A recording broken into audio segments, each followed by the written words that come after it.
ಎಲ್ಲರಿಗೂ ಬೆಳಗಿನ ವಂದನೆಗಳು. ನನ್ನ ಹೆಸರು ಸಿರಿ. ನಾನು 4ನೇ ತರಗತಿಯಲ್ಲಿ ಓದುತ್ತಿದ್ದೇನೆ.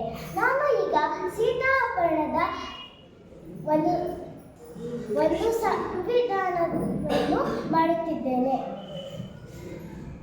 ಇಲ್ಲಿ ನಿಂತರೆ ಸೀತೆ, ಇಲ್ಲಿ ನಿಂತರೆ ರಾವಣ.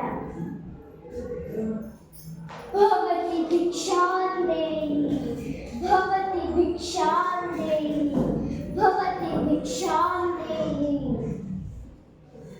ಅಯ್ಯೋ, ಯಾರು ಬೆಳೆಯುತ್ತಿದೆಯಲ್ಲ, ಇವು ನೋಡುತ್ತೇನೆ.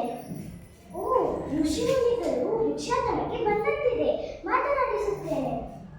ಅಯ್ಯೋ, ಲಕ್ಷ್ಮಣ ಹೇಳಿದ ಮಾತುಗಳು ನೆನಪಾಗುತ್ತಿದೆಯಲ್ಲವೇ? ಕಾಡಲ್ಲಿ ರಾಕ್ಷಸರು ಮಾಯಾವಿಗಳಾಗಿ ವೇಷ ಬದಲಾಯಿಸುತ್ತಾರಂತೆ. ಏನು ಮಾಡಲಿ? ನನ್ನ ರಕ್ಷಣೆಗೆ ಅಂತಲವೇ ಈ ರೇಖೆಯನ್ನು ಎಳೆದಿರುವುದು. ಇರಲಿ, ರೇಖೆಯೊಳಗೆಯೇ ನಿಂತು ಮಾತನಾಡಿಸುತ್ತೇನೆ. ವಂದನೆಗಳು. ನಾವು ಇಲ್ಲಿಗೆ ಬಂದ ಕಾರಣವೇನು?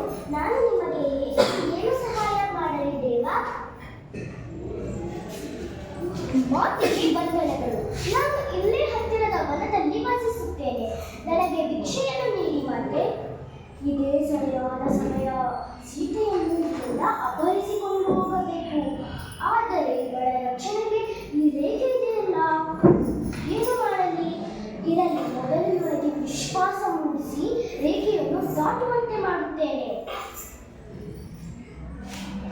ಇವರನ್ನು ನೋಡುತ್ತಿದ್ದರೆ ಸಜ್ಜನರಂತ ಕಾಣುತ್ತಾರೆ. ಮಾತನಾಡಿಸುತ್ತೇನೆ. ಆದರೆ ಇವರು ಕೋಪಗೊಳ್ಳುವ ಮೊದಲೇ ಇವರಿಗೆ ಭಿಕ್ಷೆಯನ್ನು ನೀಡುತ್ತೇನೆ. ಈಗ ಜನ ಭಿಕ್ಷೆಯನ್ನು ಸ್ವೀಕರಿಸಿ. ಏನು ತಾಯಿ, ಅಷ್ಟೊಂದು ದೂರದಲ್ಲಿ ನಿಂತು ಭಿಕ್ಷೆಯನ್ನು ನೀಡುತ್ತಿರುವೆ? ಮನಸ್ಸಿಲ್ಲವೇ? ಬೇಡ ಬಿಡು. ಮನಸ್ಸಿಲ್ಲದವರಲ್ಲಿ ನಾನು ಭಿಕ್ಷೆಯನ್ನು ಸ್ವೀಕರಿಸುವುದಿಲ್ಲ. ಆದರೆ ನಿನ್ನ ಗಂಡ ಶ್ರೀರಾಮನಿದ್ದರೆ ನಾನು ಸೀದಾ ಒಳಗೆಯೇ ಬರುತ್ತಿದ್ದೆ. ನಿನ್ನ ಗಂಡನಿಗೆ ನನ್ನ ಮೇಲೆ ಭಾರಿ ಭಕ್ತಿ. ಅದರಲ್ಲಿ ನೀನು ಅವನ ಅರ್ಧಾಂಗಿನಿಯಾಗಿ ಅಷ್ಟೊಂದು ಅಸಡ್ಡೆ ತೋರುತ್ತಿರುವೆ. ಅಸಡ್ಡೆ ತೋರುವವರಲ್ಲಿ ನಾನು ಭಿಕ್ಷೆಯನ್ನು ಸ್ವೀಕರಿಸುವುದಿಲ್ಲ. ನಾನು ಹೊರಡುತ್ತೇನೆ.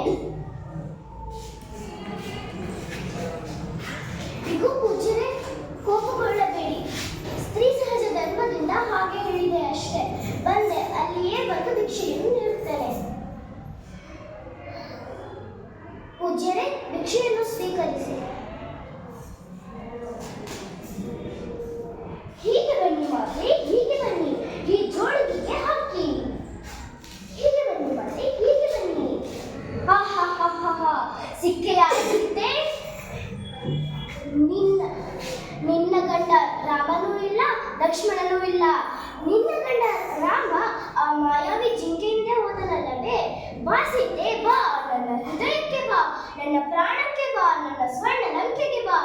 ನೀನು ಬಯಸಿದ್ದು ಆ ಸ್ವರ್ಣವಲ್ಲವೇ? ಆದರೆ ನನ್ನ ಲಂಕೆಯಲ್ಲಿ